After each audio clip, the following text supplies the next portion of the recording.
අඩෝ අපිත් එක්ක වැඩ කරන මල්ලි කෙනෙක් කම්පිටිෂන් එක දින්න බං. පට්ටම සතුටුයි.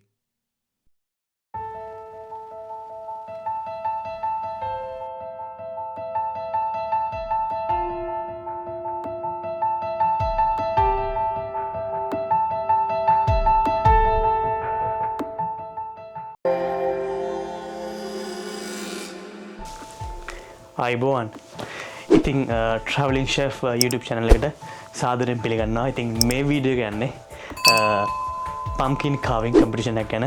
and මේකේ විශේෂත්වය තමයි ඉතින් ලංකාවේ කෙනෙක් පළවෙනි පාරට නිව් පාර්ක් හොටෙල් කිල්කෙනි මං වැඩ කරන හොටෙල් එකේ ඉතින් ජයග්‍රහණය කරනවා. ඉතින් බලමු කොහොමද මේක දිනන්නේ කියලා.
ඉතින් මම මේ හරියටම ඉතින් මේ මල්ලි කාවින් එක කපනවා බලන්න යන්නේ. ඉතින් අපි ගිහින් බලමු මේ කොහොමද කපන්නේ කියලා.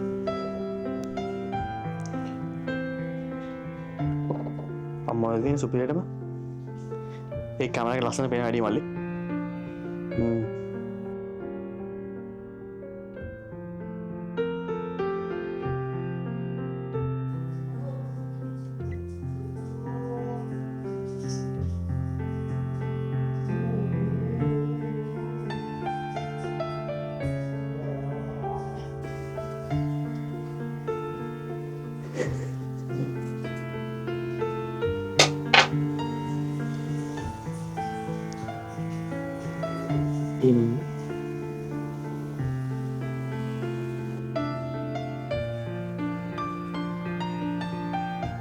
Tiene superhéroe.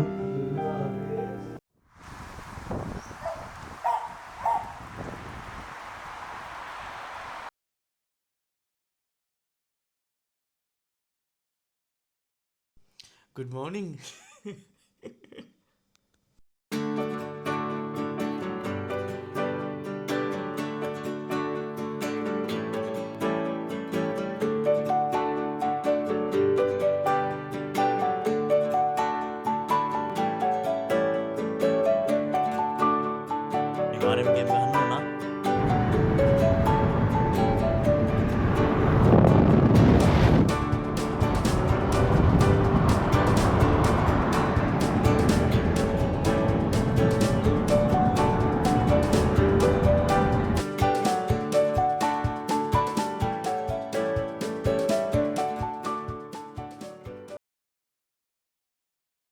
හරියටම ඇවිල්ලා තින්නේ අපි වැඩ කරන හොටෙල් එකට නිව් පාර්ක් හොටෙල් එකට. දැන් අපි ඇතුළට යන්නයි හදන්නේ.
සෙල්සියස් අංශක 10යි හරියටම.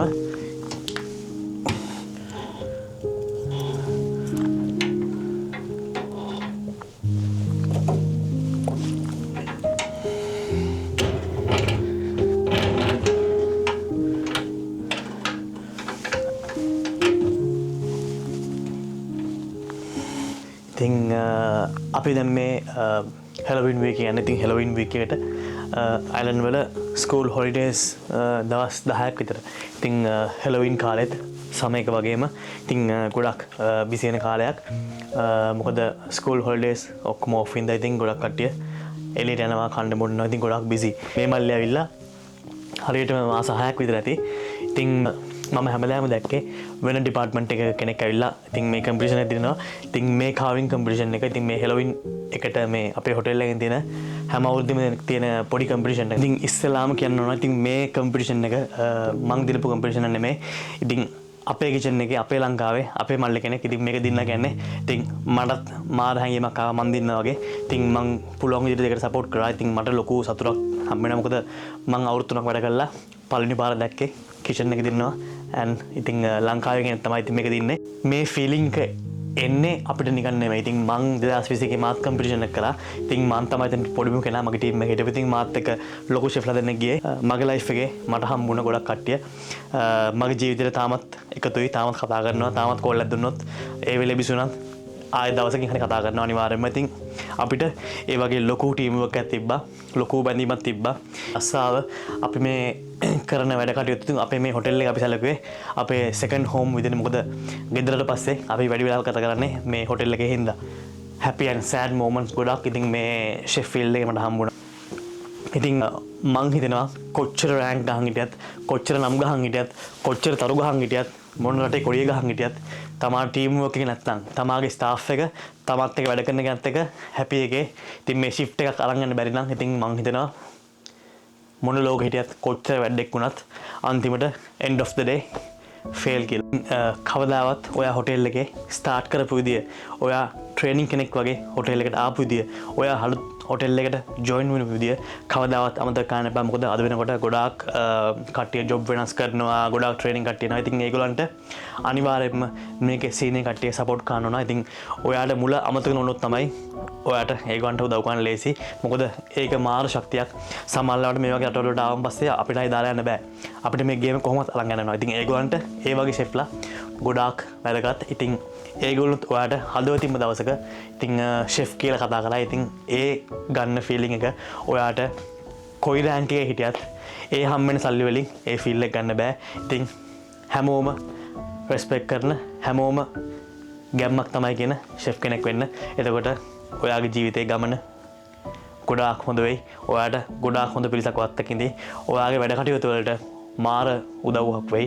ඉතින් ඔයාගේ ටීම් වර්ක් එක තවත් අප් කරලා එතකොට ඔයාට ඔයාගේ ෂිෆ්ට් එක 100ක් නෙමෙයි 500ක් ආවත් ගේමක් නැතුව දුවන්න පුළුවන්. ඉතින් ඒක තමයි ගොඩාක්ම වටින දේ. ඉතින් ඒව තමයි අද පිරීලා යන්නේ. ඉතින් කෙනෙක් අප් වෙන්න කෙනෙක් ප්‍රමෝෂන් ගන්න ඒගොල්ලන් අමතක කරනවා ඒගොල්ලන්ගේ ස්ටාර්ට් එක. ඒගොල්ලන් කොහොමද ස්ටාර්ට් කරේ? ඒගොල්ලන් ඔය ඔක්කොම අමතක කරනවා. ඒගොල්ලන්ට මතක තියෙන්නේ ඒගොල්ලන් කරපු ප්‍රමෝෂන් විතරයි. ඉතින් එහෙම වුණොත් එහෙම ඔයා නමට විතරක් ෂෙෆ් කෙනෙක් වෙනවා කියලා මට හිතෙනවා. මට වෙලාවකට තේරෙනවා ඉතින් මේ ෂෙෆ් කියන ජොබ් එක හරියම අමාරු ජොබ් එකක්. ඒ වුණාට ඔයාගේ වටපිටාව, ඔයාගේ ස්ටාෆ් එක ඔයාට රෙස්පෙක්ට් කරනවා නම්, ඔයාට උදව් කරනවා නම් ඉතින් මේ ෂෙෆ් ජොබ් එක මාර හැපි ජොබ් එකක්. ඉතින් ඔයත් එක්ක මාර ලස්සන කට්ටියක් ඔයත් එක්ක එකතු වෙයි. ජීවිතේම ඔයාට උදව් කරන. ඉතින් මේ ඉන්නේ අපේ කම්පිටිෂන් එක හොටෙල් එකේ දිනපු මල්ලි. බලමු මොනවද කියන්නේ කියලා. මන් දැන් ඇවිල්ලා මාස 6ක් විතර වෙනවා. මේක පොඩි කම්පිටිෂන් එක වුණාට මේ මම හිතන විදිහට අපේ කට්ටිය කියපු විදිහට මේ ලංකාවේ කට්ටියවත් මේ කිචන් එකේ පළවෙනි පාර මේ දිනලා තියෙන්නේ. ගොඩක්ම මේ අනිත්තර රටේ කට්ටිය තමයි මේ කම්පිටිෂන් එක දිනලා තියෙන්නේ. මේ පොඩි කම්පිටිෂන් එක තමයි. ඒ වුණාට අපි මේකට සහභාගී වෙලා මේ දිනප එක මේ ලොකු දෙයක් කියලා තමයි මන්න හිතන්නේ. මේ ෆස්ට් ප්ලේස් එක ගත්ත එක වුණත් මේ අපේ ලංකාවේ කට්ටිය වෙනුවෙන් පොඩි ගැම්මකුත් තියෙනවා. මේ හින්දා ගොඩක් සතුටුයි. ඔයා ඉතින් මේ නිව් පාක් හොටෙල් එකේ මොනවද හිතන්නේ? අයිලන්ඩ් වල තියෙන නිව් පාක් හොටෙල් එක ඉතින් හැමෝම කියන විදිහට බෙස්ට් ප්ලේස් ෆෝ වර්ක් කියලා තමයි මන්න හිතන්නේ. හේතුව මේ අපේ ලංකාවේ කට්ටිය ගොඩක් ඉන්නවා. මේ අනිත් මේ රට කට්ටියත් මේ ගොඩක් ෆ්‍රෙන්ඩ්ලි. මේ බොන්ඩ් එක තමයි ඒ බැඳීම තියෙනවා. මේ සහෝදර බැඳීම තියෙන හින්දා ඉතින් සතුටින් ඉතින් දිගටම කරගෙන යනවා. මෙච්චර කල් හිටපු හේතුවත් ඉතින් ඒක තමයි. අනිවාර්යෙන් ඉතින් කිව්වා වගේ ඉතින් මං දැන් මේ හොටෙල් එකේ අවුරුදු 3ක් වැඩ කරනවා. ඉතින් මේ මල්ලි ඇවිල්ලා අපිත් වැඩ කරනවා නම් මාස 6ක් විතර. ඉතින් කිචන් එකේ ලංකාවේ ෂෙෆ් කෙනෙක් පොඩි දෙයකින් හරි දෙන්න ගන්නේ. ඉතින් අපිට ලොකු හයියක්. ඉතින් අපි හැමෝම ඉතින් මේක ගැන සතුටු වෙනවා. ඉතින් ඒ කිව්වා වගේ නමට විතරක් නෙමෙයි ෂෙෆ් කියන ජොබ් එකට සැබෑ අර්ථයක් ගන්න දෙන ෂෙෆ් කෙනෙක් වෙන්න. ඉතින් මේ වීඩියෝ එක ඉවෙන්නකම් බලපු ඕලන් හැමෝටම ගොඩාක් ස්තුතියි. ඉතින් එහෙනම් මං ආයෙත් තව ලස්සන වීඩියෝ එකක් අරන් එනකම් ඔයගොල්ලන් හැමෝම පරිස්සමෙන් ඉන්න. ජයෙන් ජයම වේවා. Thank you.